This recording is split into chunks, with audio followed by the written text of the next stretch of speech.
ఏవైతే చిహ్నాలు ఉన్నాయో తుకారాం మహారాజ్ లాస్ట్ చరణంలో కూడా వర్ణన చేస్తారు. శంఖము, చక్రము, గద, పద్మము 4 ఏవైతే చిహ్నాలు ఉన్నాయో అవి ముద్రగా ధారణ చేసి ఇప్పుడు వాడతారు, భూషణముగా అలంకరణ చేసుకుంటారు.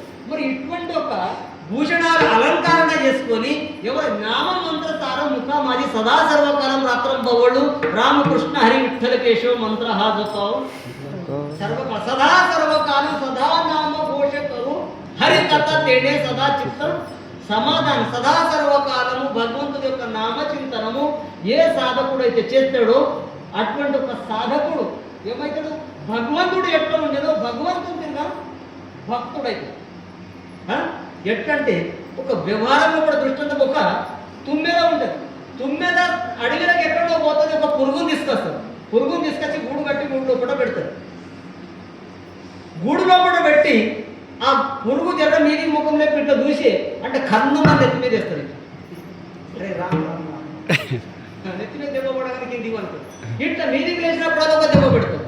మర రామ్ రామ్ రామ్ అనుకుంటా అనుకుంటా భ్రమర పురుగుకు భయపడిపోయాలి. ఏమవుతుంది, భ్రమరం పురుగు అయితే సామాన్యం ఒక అడవిలో పడుతున్నటువంటి ఒక పురుగు భ్రమరం పురుగు అయితే తుమ్మెద అవుతుంది. మరి అటువంటి ఒక అజ్ఞాన జీవి ఒక తుమ్మెద తిరిగి అయిపోయింది. ఒక పురుగు సామాన్య పురుగు పోయి తుమ్మెద తయారైంది. మనమైతే ఏమున్నాం, ఉన్నామా? ఏమో నాకు తెలియదే. మనిషి రామ రామ రామ అనుకుంటా రాముడు కాదా?